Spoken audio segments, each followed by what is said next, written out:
How did Girolamo Segato petrify human corpses? And why is his knowledge lost forever? How did King Mithridates VI manage to create an antidote to all poisons? What is the secret of Greek fire that burns even in the water? And why did the mysterious Herb Silphium disappear completely from history? These lost inventions or discoveries will change your understanding of the past, and you will realize how much we have lost in the future. In the early 19th century, in the monastery of Vedana, northern Italy, a boy named Girolamo Segato was born. From early childhood, he showed a great interest in the sciences, studying under the guidance of the priest Antonio Baggini.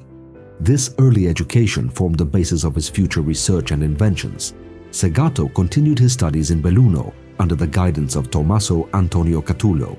Years later, he participated in archaeological expeditions to Egypt, where he learned about ancient mummification techniques. Returning to Florence in 1823, he began to develop his own unique method of artificially petrifying human corpses. This method was different from traditional mummification and involved the mineralization of tissues, preserving their texture, color, and elasticity. His work attracted the attention of his contemporaries, including famous scientists and physicians such as Valentine Mott. Segato's method causes both sensation and speculation. Rumors of the use of Egyptian magic begin to circulate among the public. A publication of the American Vascular Surgery once wrote of him, "This extraordinary man must have inherited the magic shield of Perseus, which, together with the hair on the head of the Gorgon Medusa, enables him to turn everything he touches to stone." Segato created a collection of fossilized specimens, including human body parts, which can still be seen today in the Museum of the Department of Anatomy in Florence.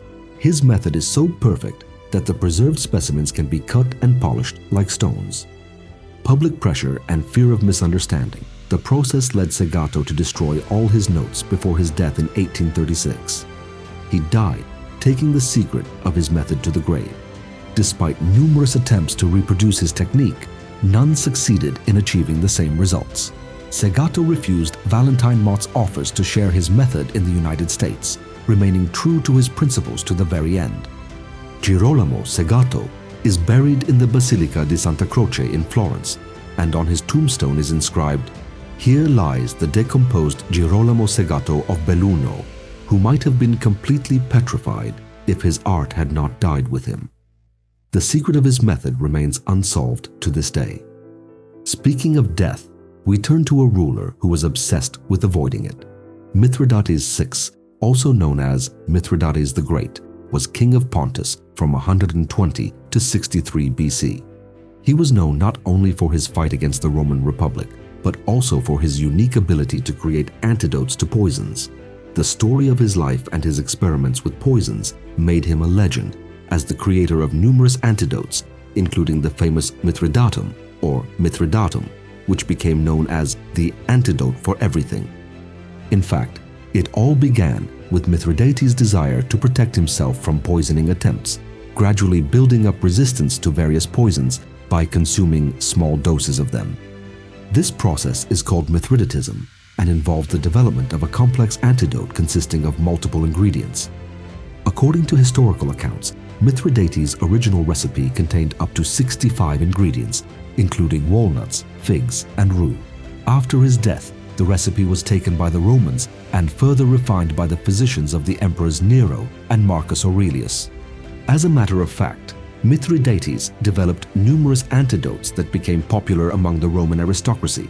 However, the Roman historian Pliny the Elder expresses skepticism about the effectiveness of Mithridates, considering them too elaborate and ostentatious.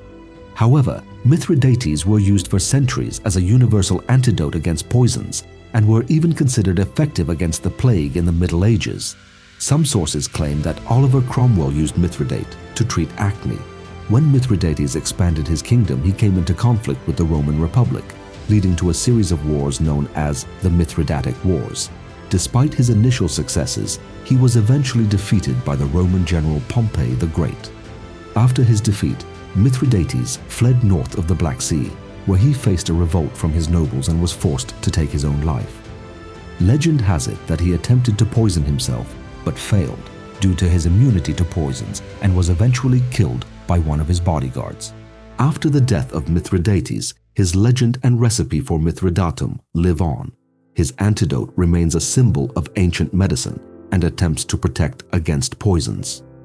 Despite many versions and improvements over the centuries, the original recipe has been lost in time, leaving a mystery to modern scholars and historians. Sadly, while some innovative inventions were created to protect human life, others were very successful at killing it.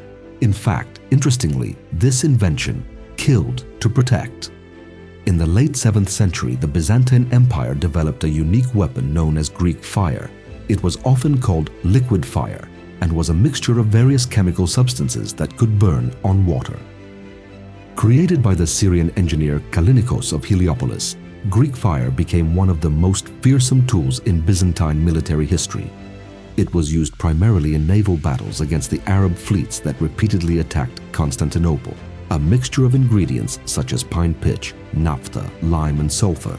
This incendiary liquid was so powerful that it could not be extinguished even with water, making it extremely effective in naval battles.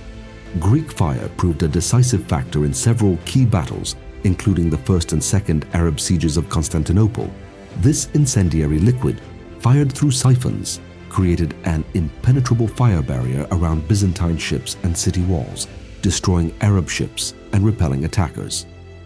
This unprecedented weapon continued to play an important role in the defense of the Byzantine Empire in later centuries. It was used successfully in various military conflicts, including against Russian and Bulgarian attacks.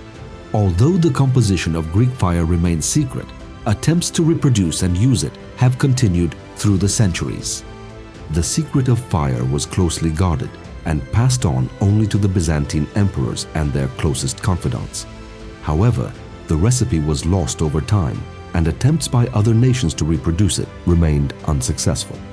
Just as it happens with an incredibly valuable herb that has been of immense benefit to mankind and adapted for use in many important aspects of human life. Silphium, also known as laser or Piscium, is a mysterious herb from antiquity that played a key role in the lives of the ancient Greeks and Romans. Grown in the Cyrene region of North Africa, Silphium is highly prized for its medicinal, culinary, and aphrodisiac properties. According to ancient sources, the plant was so valuable that its seeds were depicted on some coins from Cyrene. The plant has been used to treat a wide range of ailments including coughs, sore throats, fevers, hemorrhoids, and even wild dog bites. In addition, it was known as a powerful contraceptive and abortifacient, making it extremely popular among women in antiquity. Yes, you misunderstood. We used contraception and antiquity in the same sentence. It is an interesting fact that most of us associate measures to prevent pregnancy with the modern world. But before the widespread adoption of the Christian religion, which condemned wasting seed as well as intentional procreation, there were dozens of techniques to prevent unwanted pregnancies in the Old World. As early as ancient Egypt, contraceptives similar to modern condoms made from pig intestines were used. Let's get back to the Silphium. It is becoming so popular and sought after that it is beginning to be overexploited. Despite numerous attempts, the plant cannot be successfully cultivated outside its natural habitat in Cyrene. In order to meet the huge demand, Hellenic traders began to harvest from an ever larger range. Due to the greed of the people, the plant's population began to decline more rapidly. According to Pliny the Elder, the last known stalk of Silphium was presented to the Roman Emperor Nero. However, you can hardly imagine what he did with it.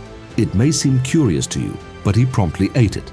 By the 1st century BC, the Silphium disappeared, leaving only memories and descriptions in ancient texts. Despite attempts to recover the plant, it remains lost to history. Some modern researchers have suggested that it may still exist in another form or may have been misidentified, but neither of these hypotheses has been confirmed so far.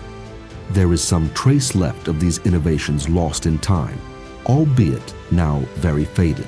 Perhaps this is how it will be viewed centuries from now, and the secrets whose answers we will never know.